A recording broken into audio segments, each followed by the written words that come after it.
So I'd like to introduce Mr. Surson, who is Tyler's mentor. Mr. Surson is my friend, my colleague, and I'm proud to say a WISE mentor this year, and we thank him for participating in the program this year. I think it really adds a nice element to the WISE program. Thank you,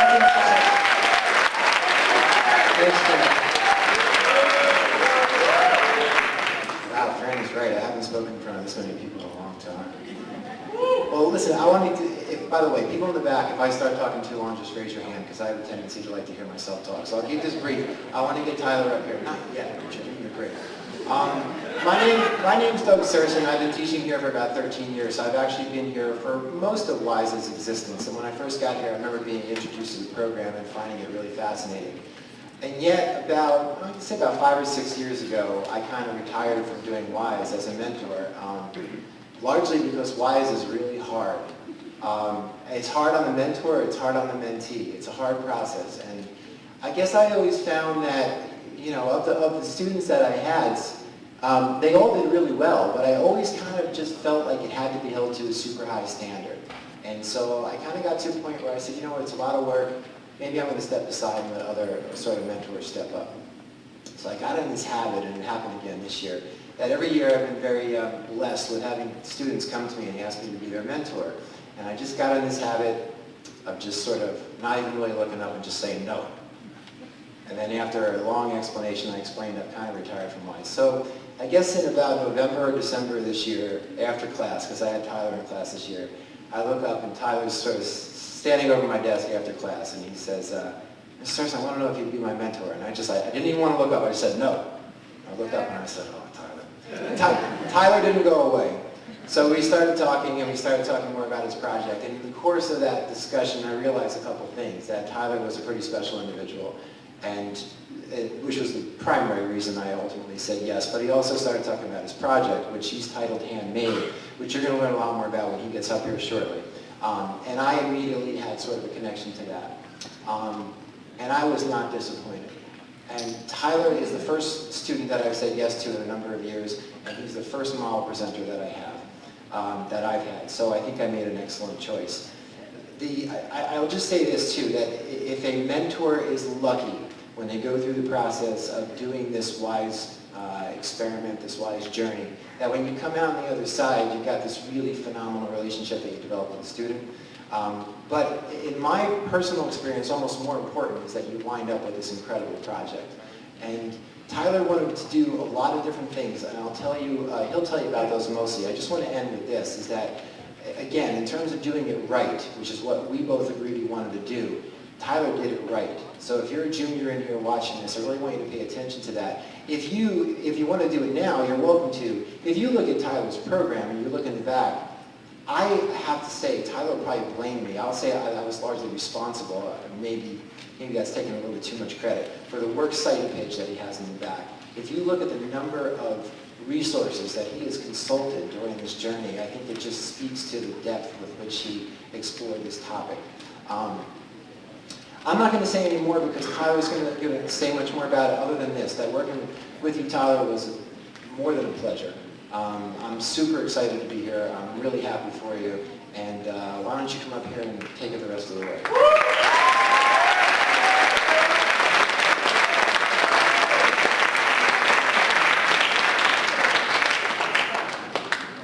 We on?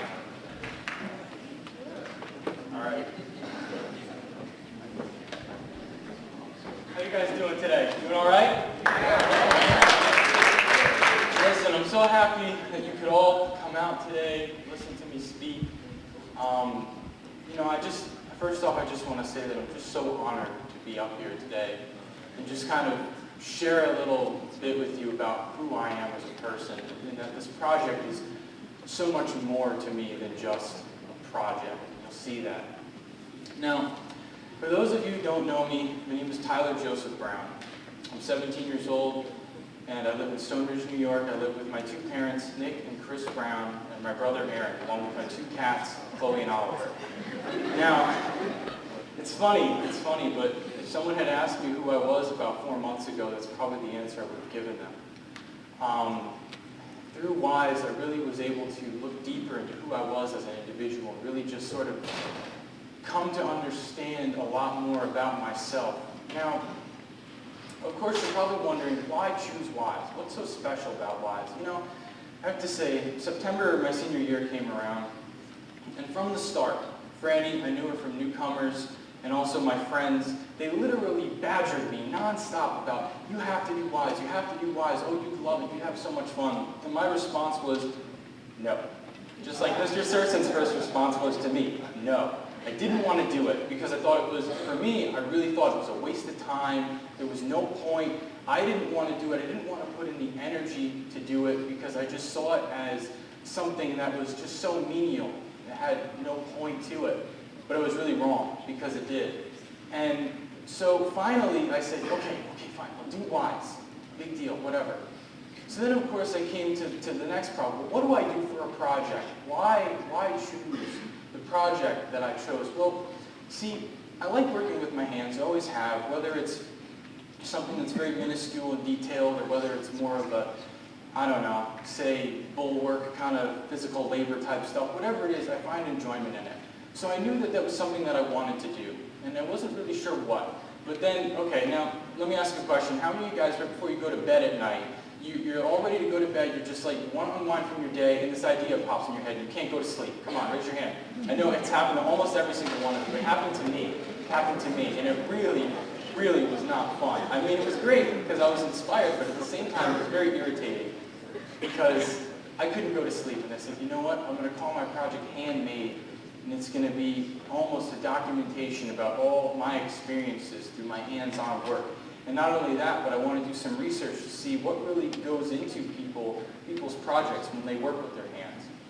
So then, of course, you come to the next problem. You need a mentor. Now, Mr. Serson kind of talked about it a little bit already, but that was something that was very easy for me, but also very challenging. It was easy because there was only one person that I wanted as my mentor, and that was him, because not only did I admire him as a teacher, but also as an individual.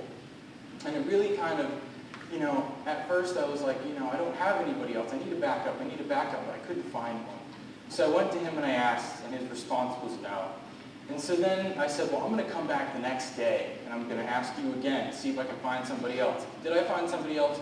No. Did I even try to look for somebody else? No, because I knew that he was the one that I wanted to be my mentor. So, of course, you know, we got to the point where, okay, now I have a mentor. Now I have everything that I need. So now what I want to do, I'm going to double check just to make sure that I am where I want to be. Oh, yes, I am. Now I want to take you guys to this, and I want you to look at this picture. Now this picture means a lot to me. Now some of you are not going to get the concept behind this picture, but I'm hoping that as I begin to explain myself and explain my project, that you will come to understand that there is so much value in this picture. And so I want to start right now. Now, the first thing that I really want to talk about before I begin is that in order for me to sort of look into some of the careers and various hands-on jobs that sort of are part of my project, I had to do some research. And so I sort of was toying around with some different ideas, and I'm like, all right, let me see what I could do with this. Let me see what I can do with that. So then I came to the first thing, and I said, well, let me think about work ethic. Because when I think of hands-on work, I think about work ethic. It's important to me. I think it's important to the people that work with their hands as well. For me personally, my parents taught me sort of the concepts of work ethic and what it means to be a hard, good worker. And you know, for me, it was taught at a very, very early age, so I always knew how to get a job done and to do it right and not to cut corners. And it really kind of changed my idea for the way that I felt about this project, because work ethic was one of the main concepts behind this project. Now, on top of that, the one thing that I want to talk about, in addition to just work ethic in itself, is that it's something that's intrinsic. And I believe that we all possess the ability to have an amazing amount of work ethic within us. It's just that we have to find it, we have to tap into it. And so, you know, I understood that, okay, so work ethic is this concept. It's this thing that allows us to do what we do. But then why do we do it, you know? So we have this. So I thought about it, I'm like, well, work ethic is something that we value. So with that being said, I wanted to look into values, and I'm like, all right. So through some research, I came to a conclusion that our values are based off of three things: our experiences, our friends and family, and our beliefs. Now, specifically with beliefs, and really, I would rather just say all in general, values are something that they allow us to determine whether something is undesirable, desirable, acceptable, or unacceptable. And they literally create the basis for which we form our lives around. And I think that you could all attest to that it's true. We all value different things, and that is completely okay. As a matter of fact, that is awesome because I love that. I completely love that. Now, the other thing with values is that I know for me personally, values are expressed through my work. Whenever I'm doing a hands-on job, I always sort of I take a moment and I'm like, wow, you know, I step back, I look at it, and I'm like, let me look at this for a second. And I'm like, everything that I did throughout that job, throughout that process is a form of my values. It's the way that I express my values. And so that really kind of took charge of me, and I said, well, I want this project to also be about me expressing my values so that I can show people who I am. Now, from values, I said, okay, well, I enjoy working with my hands. I like working with my hands.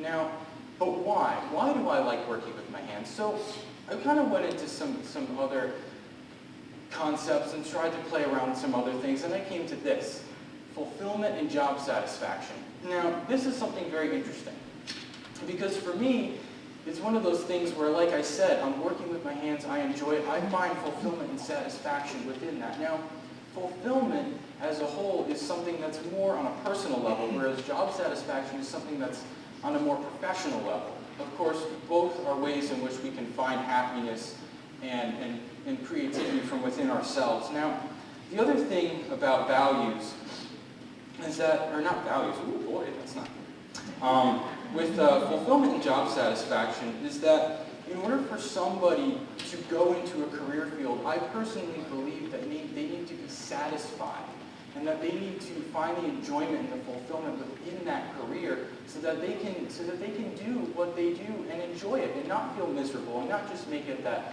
cookie cutter 9-to-5 job every day. Now, of course, before you can even get a job, you have to have an education. And so, but then the thing is, well, what's the deal with education? And not only education, but creativity. And I want to stop and I want to talk about creativity for a second, because that, for me, is something that is extremely important. It's very, very important to me. And this is my thing with creativity. I walk up and down the halls every single day, and I say to myself, what happened to creativity? Where did it go? I don't see it. Matter of fact, I don't know if I ever really saw it, because I don't know if it was something that I've ever really observed, especially as a younger, kid. I don't know if I've ever really seen that, and that it's hard, it's unusual, it's different. Where did it go? And I realized something as I did some research. I realized that technology has played a huge factor. Now, some of you might disagree, but keep your opinions to yourself. Technology has completely changed the way that we look at creativity. Technology, in a sense, has almost pulled creativity from our society to the point where creativity is given, not found. Now, why is it given and not found? Because there's an app for that. You can go anywhere you want. You can go on your iPad or your smartphone, and you can make some sort of collage or photo-generated manipulation for free. It doesn't cost you anything. You don't even need to feel inspired. You can just go on and boom, it's done. There's nothing special to it. And it really bothered me. But it also bothered me that not only has creativity been pulled away from our society due to technology, but creativity has also, to an extent, been pulled away from education. And now, the thing with that is very fascinating, because I was reading an article in the New York Times, and it said this. It said that now, in the 21st century, more than ever, students, college graduates, are going out into the world, and they are creating their own jobs because they cannot find them with the education that they have been given, because there aren't jobs available for them.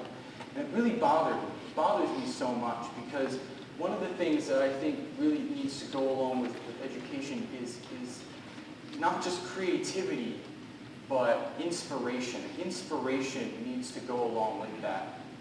And within that article, there was also a man, and this man's name was Tony Wagner. Now, Tony Wagner, for those of you who don't know, and I highly doubt any of you know who he is, because I didn't either, Tony Wagner is a professor at Harvard, and he said this in the article. This is what he said.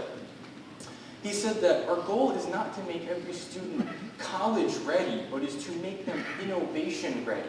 ready for whatever it is to add value to whatever it is that they do, add value to that. And that really fascinated me because of this. You know, we need to have education, we need to have a background, but we should have a skill behind that. We need to be inspired to go out and do, to get your job done. Now, I would like to kind of switch gears a little bit. I want to talk about something a little different. I'm going to talk about literature for a second. I bet all you guys love books. How many of you guys love to read? Come on. No, I don't either. Sorry, Mr. Surson. In college prep writing, we read a play by Arthur Miller called Death of a Salesman. And in Death of a Salesman, the main character, Willie Loman, inevitably chooses the wrong career. And he chooses the wrong career, and it later leads to his tragic downfall. And in the end, Willie takes the car out for one last ride, and he doesn't come back because he commits suicide. Now, there are many different reasons. People have come up with a lot of different reasons for why Willie did that. Obviously, you know why, but aside from that, one could infer that Willie he realized the fact that he had failed his family. He failed himself, and he failed his family. He failed to provide for them, because he chose the wrong career. He wasn't happy with his career. And because he wasn't happy, he was unsuccessful. And so in a last-ditch effort, Willie takes out the car, tries to commit suicide, because his hope is that he will be able to take the insurance money that is collected from his death and from the car accident to provide for his family. Sad thing is, ironically, Willie's coverage didn't cover suicide. And so his family is still left unprovided for in the end, and that obviously just made the play extremely tragic, but there's something very inspirational at the end. In the Requiem, as his friends and family are gathered around his grave, there's some dialogue going on, and they say some very interesting things, and these four things, these quotes that I'm going to tell you right now, really impacted me a lot. Really, really, really made me think. The first thing was that they said this: Willie was a happy man with a batch of cement in his hands. He was so wonderful with his hands. There was more of that man in the front stoop of their house than anywhere else. But he had all the wrong dreams, because Willie Loman chose the career of a salesman. He was not cut out to be a salesman.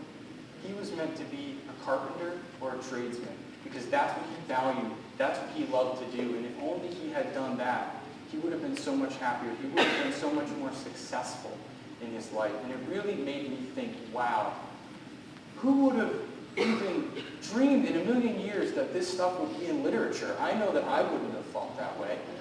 And it's crazy because it made me think that all these concepts that I've shared with you so far, work ethic, values, fulfillment, job satisfaction, career and education, that all of these things so far, they're in the world around us. They're floating around in this room right now.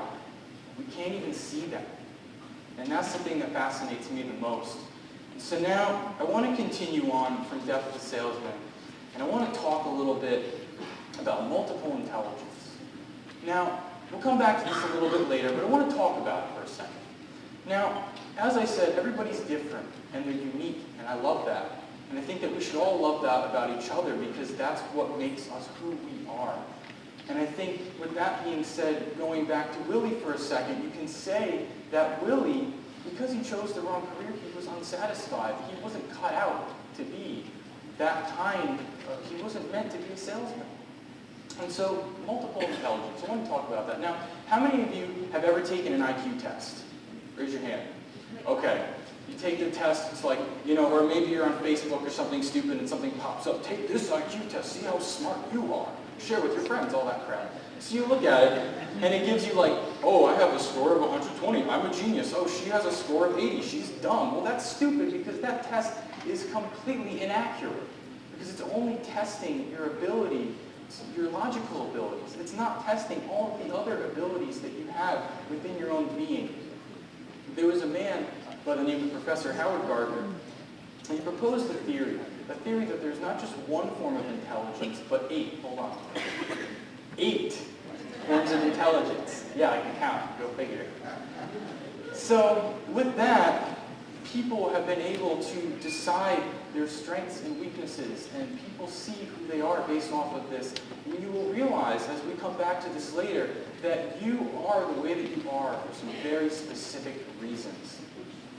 Now, in order for me to sort of better understand all of these concepts, these 8 concepts that I've explained to you so far, I decided, I don't know why I decided this, because, I don't know, maybe it's because it's one of the criteria for WISE. I don't know. I had to interview some people. So I interviewed 3 individuals, all very special individuals. Now, these 3 men that I interviewed, they know, and they can attest to this, it is so much more than just working with your hands. It's a lifestyle, and it's a passion. Now, the first person that I want to talk about is Andy Finnegan. Next slide. Perfect. Now, Andy is a lathe turner.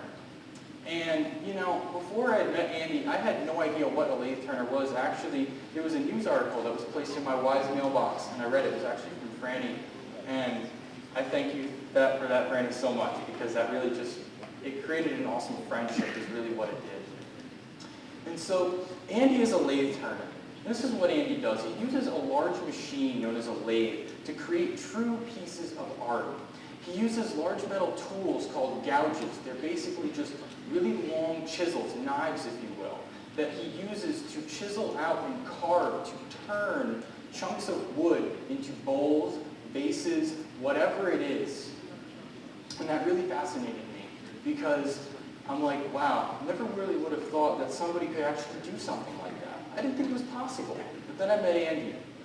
And you know, I even got a chance to try it. Let me tell you, it's not easy. It is not easy at all. It's fun, but it's not easy.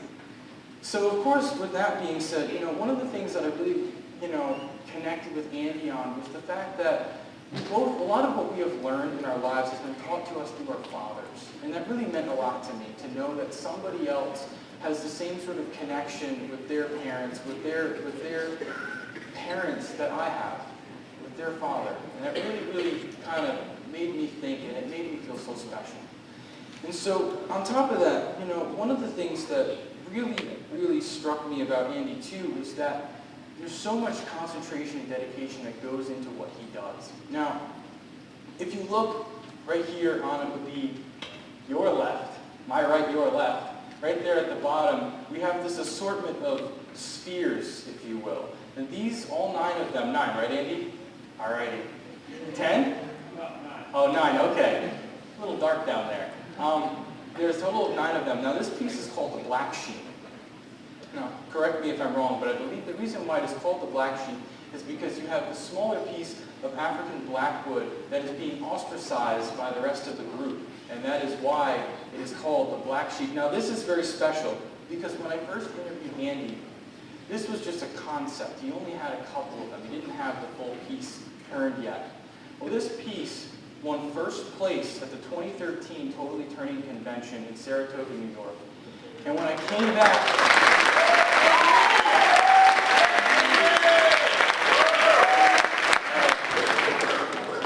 back to Andy's house several weeks ago, I snapped a picture with him.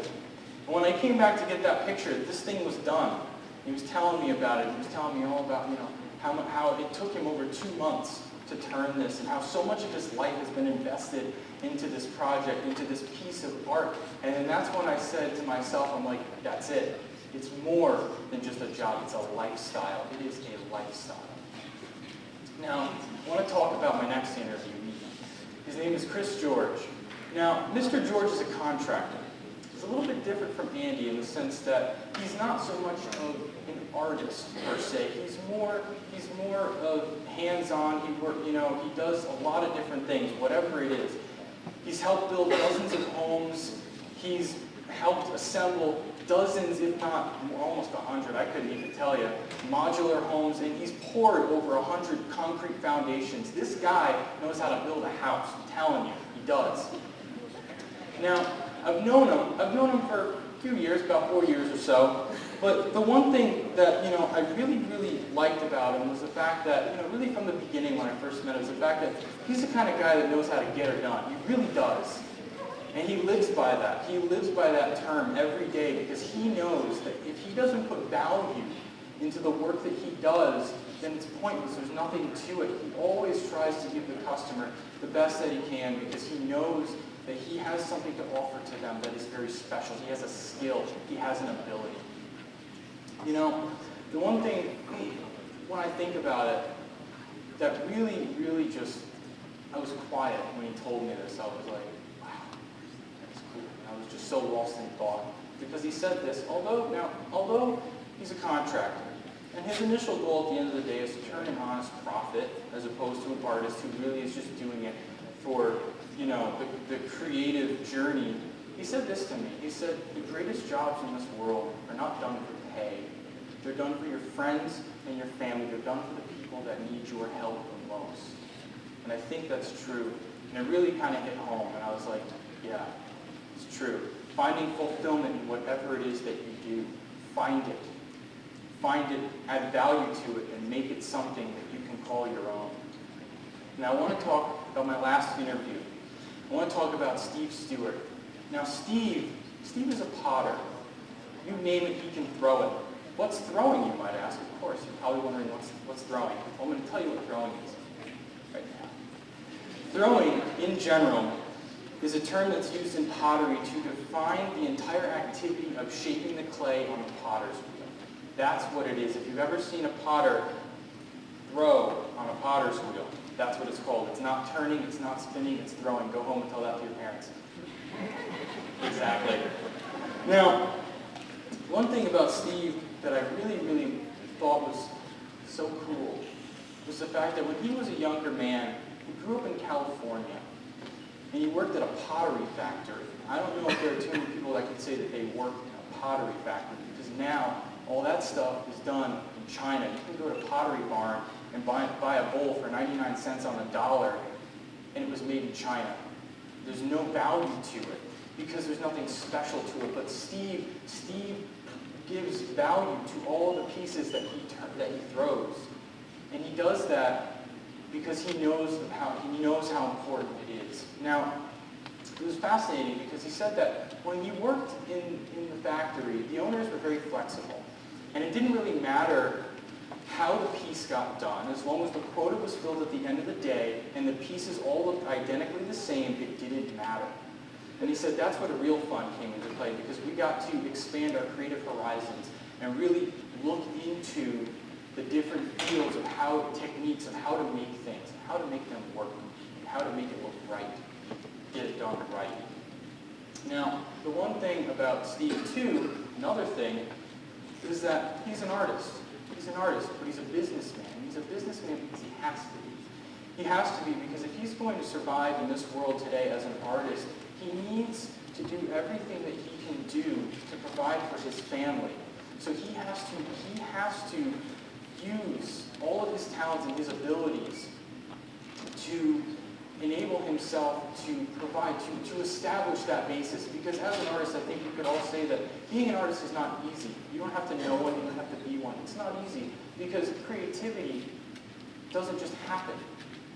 It has to come from somewhere else. It has to be inspired through something. But he said that if I'm going to conform with the economic conventions of our society, I have to abide by certain rules and certain things so that I can live. And it really made me think. I was like, wow, that's a lot. And not only that he just said that, but back to the pottery, working in the factory, I was like, wow, there aren't too many people that can say that. And I was really honored, I truly was honored to meet a man who had done something like that. Now, I want to switch gears a little bit once again. I want to come out of the interviews. I want to talk about my Likert scale survey. Multiple intelligence as well. Now, the one thing about all of the things that I've shared with you so far is that now I know what everybody does. I kind of have an idea of these different, things that make people who they are. But why? Why? What makes the men that I interview do what they do? What makes me do what I do? What makes each and every single one of you do what you do? And so, with the help of Mr. Surson, we created a Likert scale survey. Now, this survey was intended for college-bound seniors. Specifically, we used my college prep writing class as guinea pigs. So if any of you are out there, I really can't see, but if you are, yeah, college prep writing, what's up? Second block, WSE. You know, the funny thing is, you know, I used you guys as my guinea pigs, but you really made a whole world of difference to my project, and it was really awesome. Now, let's skip to the next slide, one more. We're going to talk about some of the results of that Likert survey.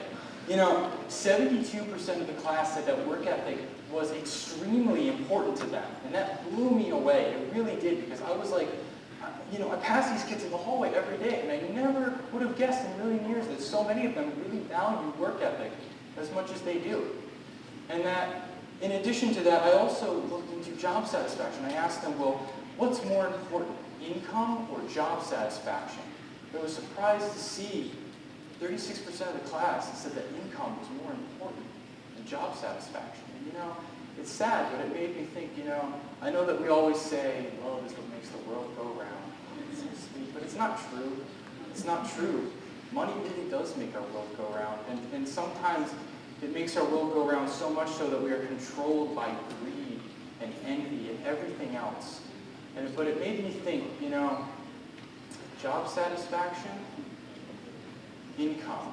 For me, I'd rather be more satisfied than get paid, because I want to be able to value what I do, want to bring that value that I have to what I do, and I want to find fulfillment in it. Let's go to the next slide for a second. I want to talk about two more.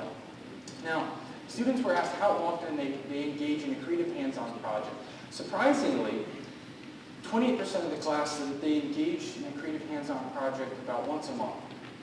And the other 28% of the class said that they work on a creative hands-on project multiple times a week. Multiple times a week, and I know 28% doesn't seem like a lot in a class of like 25 kids, but for me, it was a lot, because it was way more than I ever thought. To think that so many kids actually do work with their hands. They do things creatively at the very least on a monthly basis.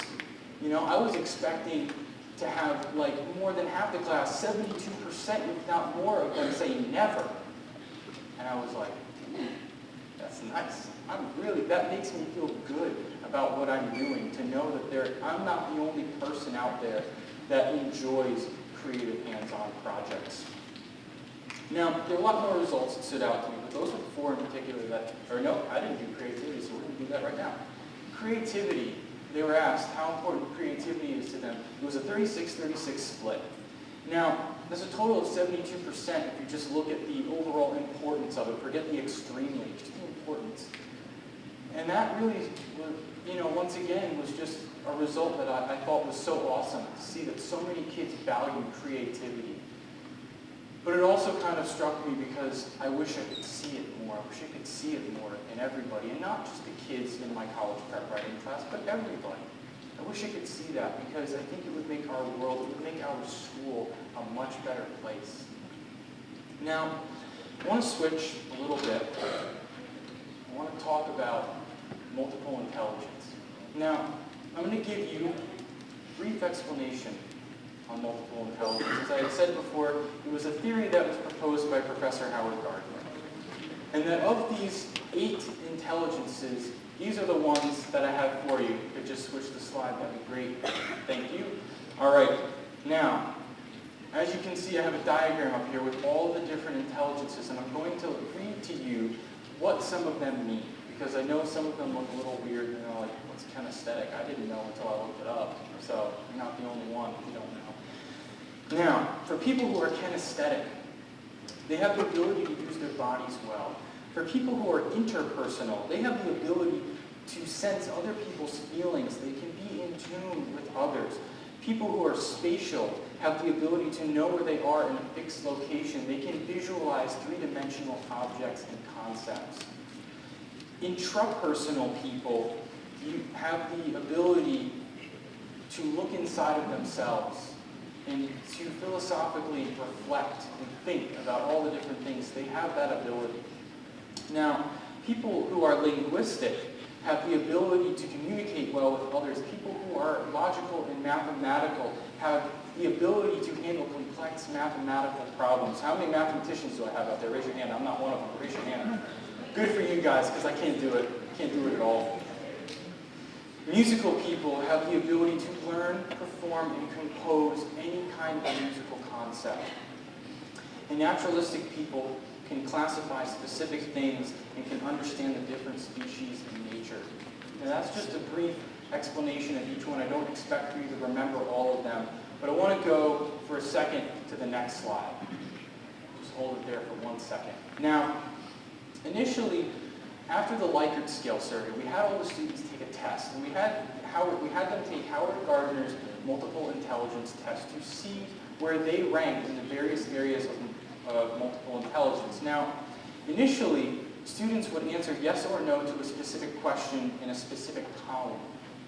Then, at the end of the exam, students were asked to add up the number of yeses and the number of no's in each column to get a specific calculation.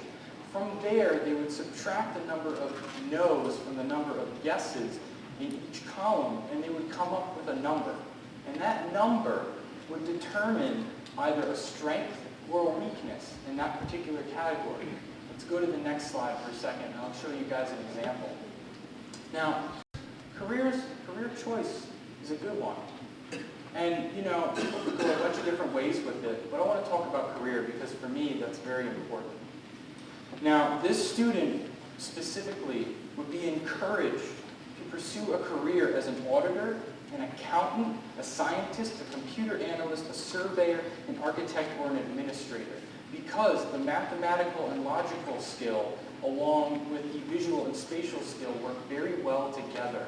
They mix together very well, and they would make for a great combination in one of those careers. If we go to the next slide, I'll show you student number 2. It's a little bit different.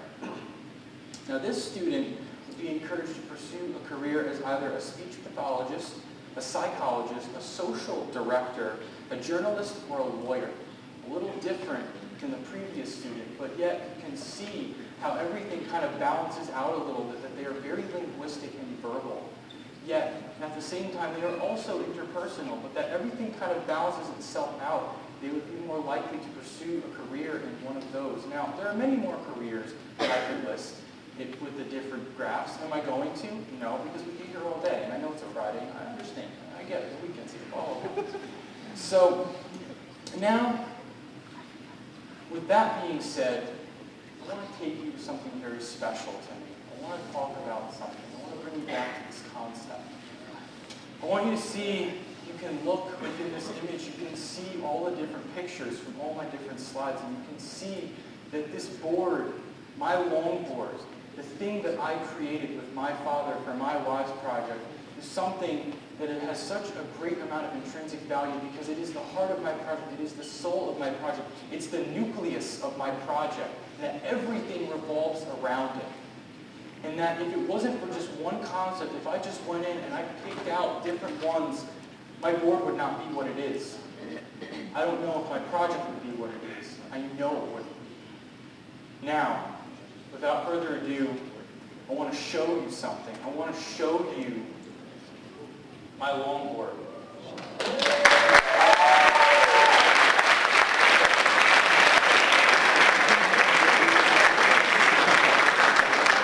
This board took over 4 months to complete. I only thought it would take us about 2, but I was really wrong. We have over 50 hours in this board. And then my dad and I calculated that if we were to make this board for anybody today, identical to what I'm holding in my hands right now, we would charge no less than $1,200 for this board because of how much labor and materials and time went into making this. Would I ever sell this? No, because this is my project. This is who I am, and there is so much more to this than just a skateboard. I want to show you how I made it, because I think in order for you to understand the value behind it, you need to see how it's made. I want to take you to that right now. I want to take you on a journey. Now, we started off, in order to make the shape of the board, it's hard to see, but maybe you can see that there's a slight bevel. There's a concave to the board in the way that it's shaped. Now, the reasoning for that is because we had to create a mold. We created a mold so that we could give it shape, give it a definition. Now, I went on Google SketchUp and I created this board template, which was then cut out and we traced it onto these templates. We created these ribs, these concave ribs, if you will, and we used them. And then what we did, I think there's about 13 or 15 of them, I can't remember, but either way, we cut them out on a table saw. We used a dado blade, which is a special blade. It cuts out large sections of wood at a time as opposed to just a thin little cut. And so we used that and we created channels within those ribs. And now if we go to the next slide, you'll see that from there we created these splines and we placed them into the channels and we placed them along this board to create the mold, to create the initial shape of this mold. Now, the thing that's special about this is that if we didn't have those long sticks, those splines in there, the mold, when the board was being made and molded to this, it would then collapse upon itself because it didn't have any kind of structural integrity. And you can see, I brought the mold with me right here today. It's standing right in the middle. You can see it. And that if there was no mold, there would be no board. And so now if we go to the next slide, you'll see this large, funky-looking table thing. And you're probably wondering what that is, and you see some sort of technological instrument. Well, that's a vacuum bag.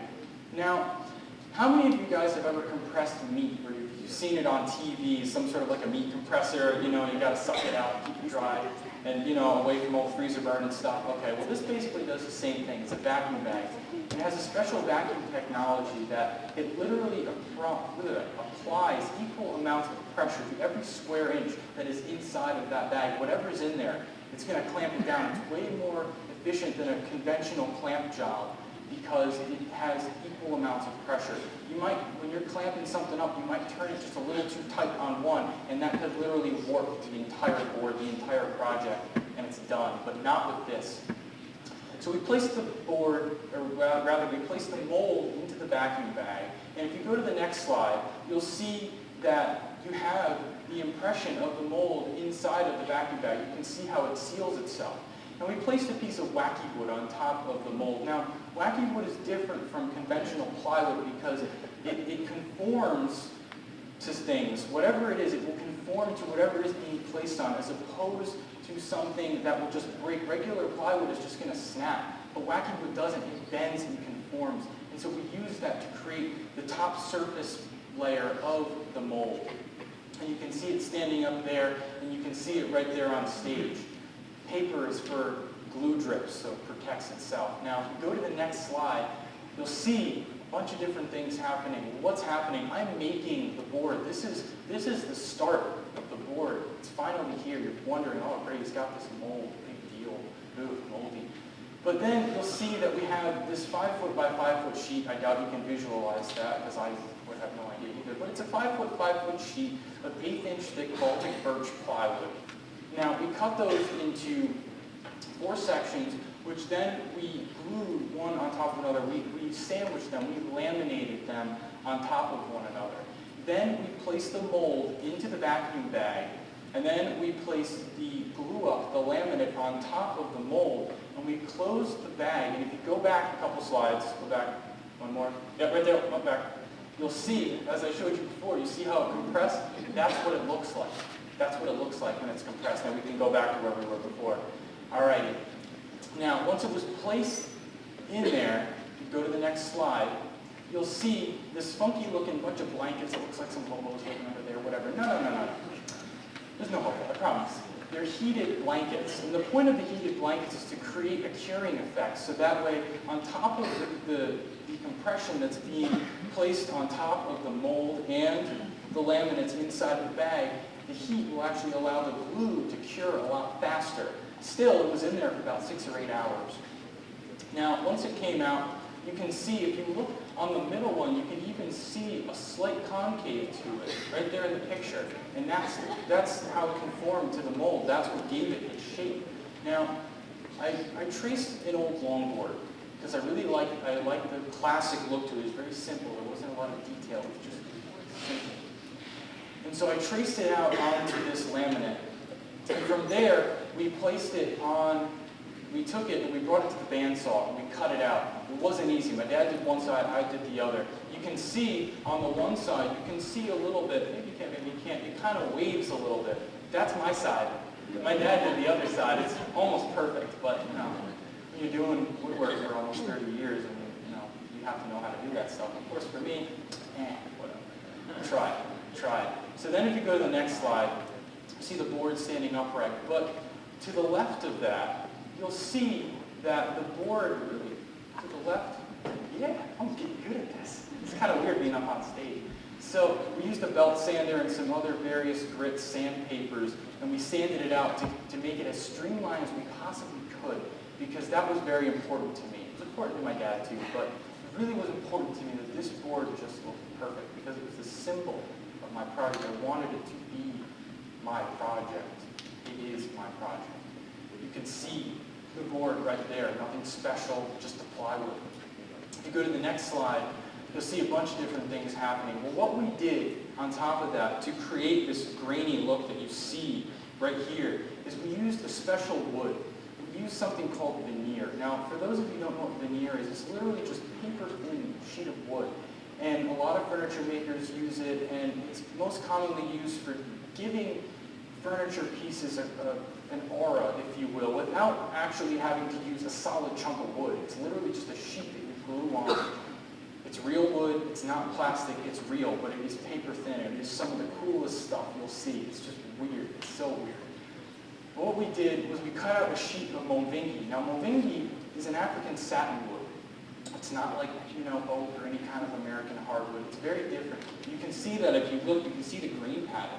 It's not swirly, it's not like a regular tree. It's very different. That's why it gives it that satin look.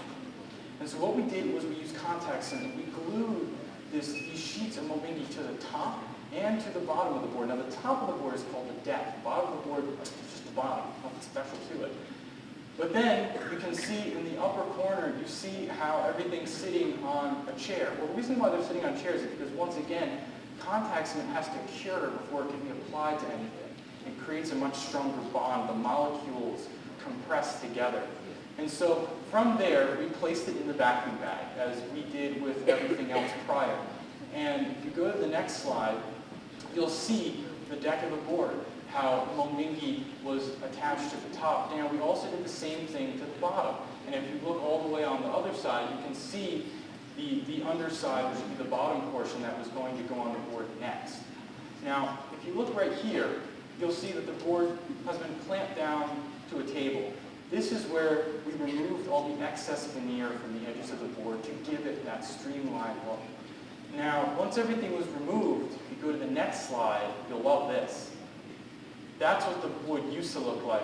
We used a Minwax Golden Oak stain, and it came out beautifully. It really just made the grain within the board pop. And when the light hits it, it's unbelievable. You take this thing out on a sunny day and it just shines. It is so beautiful. And the best part about it is it's all natural. It's natural wood. It wasn't made in a factory. It wasn't. This is the natural impression of what the wood looks like.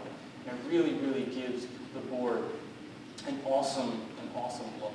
Now, if you go to the next slide, you'll see a bunch of cans. What we did was we sprayed the board with a waterproof polyurethane lacquer. Now, traditional longboard makers would usually use fiberglass and fiberglass mesh, and they go through that whole process. They have to brush it on, and it's very messy. It's very, very messy. But my dad had these products laying around, and he said, let's give it a shot. Let's just see how it works, because this will allow the board to withstand huge amounts of humidity without being affected by the elements. So we sprayed it. I think we have probably about probably 2 to 3 coats on both the deck and the bottom of the board. From there, once we sprayed it, if you go to the next slide, you'll see that we have a drill press. Now this press is literally, the name speaks for itself. It's a drill press. It drills holes. And if you can see in the picture, we drilled holes. I created a template that would match out the holes for which we would mount the hardware.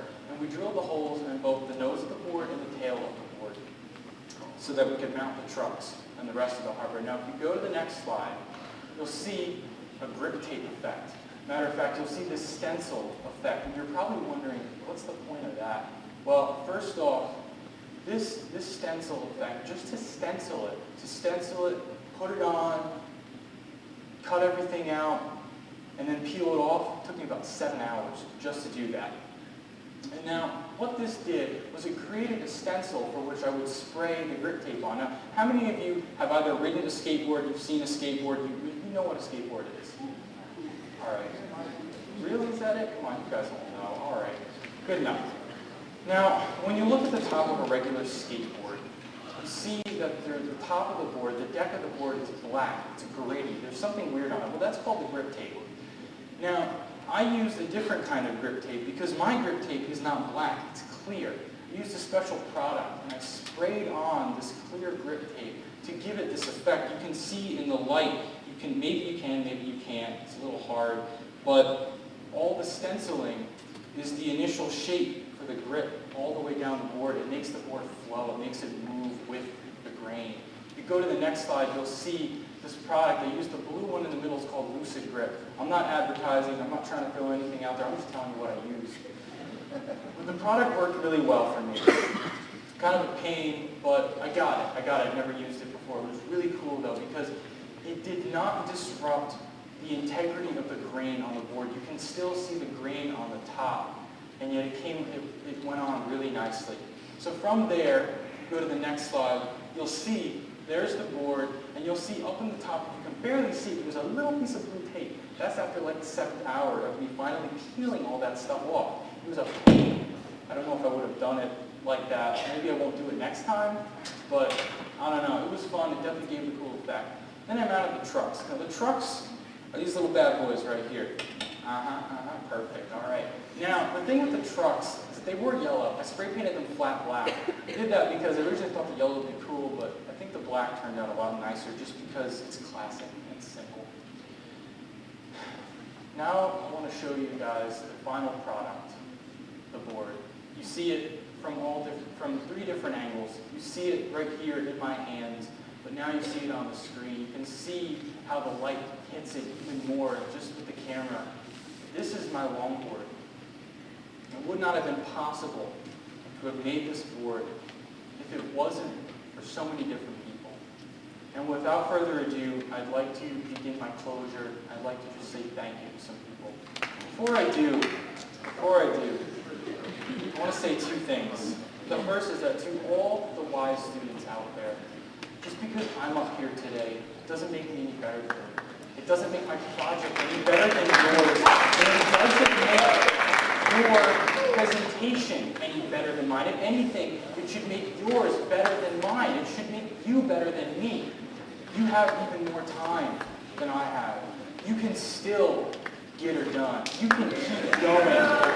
You know how to slow your shit and doing it for 4 months. You can keep doing it. Believe in yourself. Don't stop. Go full force. 100%. Don't stop.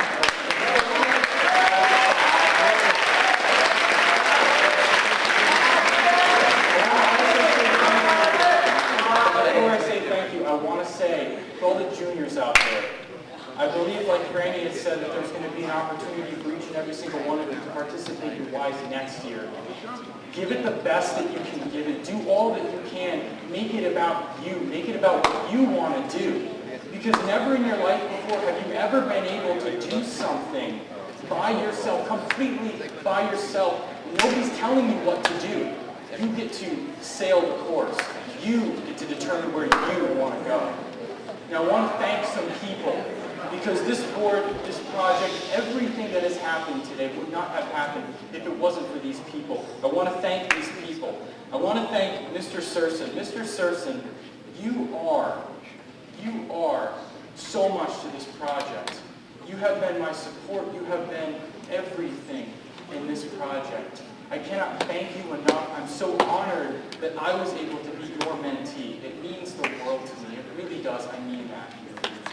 I want to thank Franny. Franny, I need to thank you for giving 110% to this program this year. I know it was difficult. I know we had some challenges. You make this program the best that we can make it and make this the best 15th, the one and only 15th anniversary of WSE. And next year, it will be the 16th anniversary of WSE. And I would believe in all the students who believed in me. Thank you for that. I need to thank Andy. I want to thank Andy. I want to thank Steve. And thank Mr. George. Thank you to all three of you for allowing me to interview you. It meant the world to me. It really did. And it's Stevie!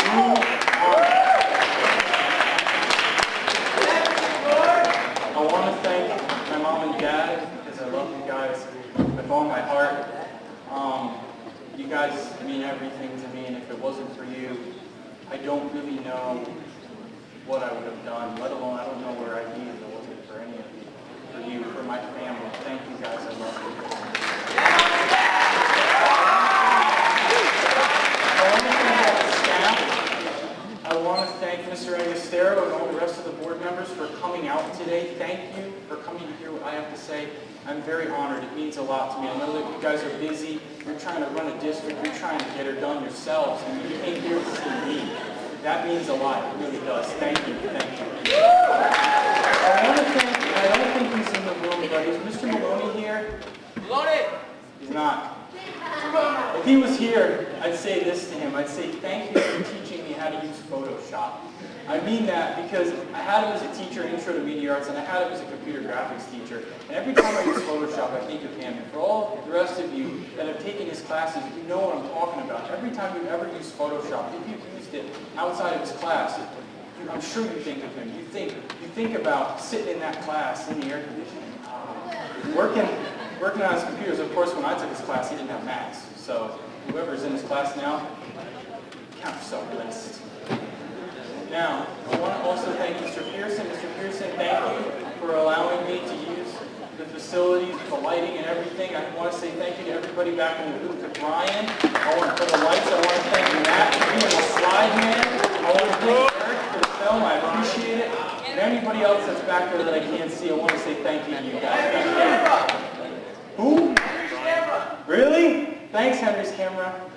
Now, I want to say thank you to Ms. Schneller, who she's here today. You are? Hey, Ms. Schneller! I want to say thank you so much for offering all of your services during the WISE class in the Skinny. It really meant a lot to me, the fact that you were there, that you always made yourself available, not just to me, but to all the other WISE kids that were there. It really meant a lot. I saw your hard work and dedication, and I value that. I really do. I want to thank the WISE Task Force for the opportunity to be here today, to be the WISE model presenter, and I need to thank everyone person. I don't think I'm going to, but I don't know. We'll see. From the beginning, this project was dedicated to one person only. This project was dedicated to my dad. Because I love him so much.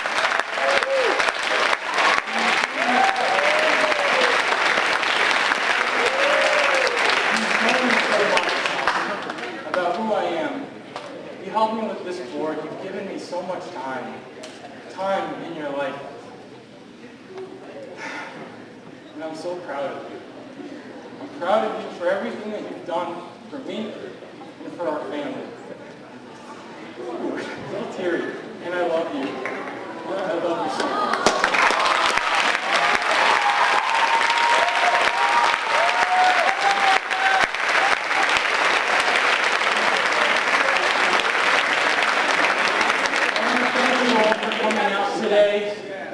You know who I am. I am Tyler Joseph Brown. This is my WISE project. This is, hold on. This is my longboard.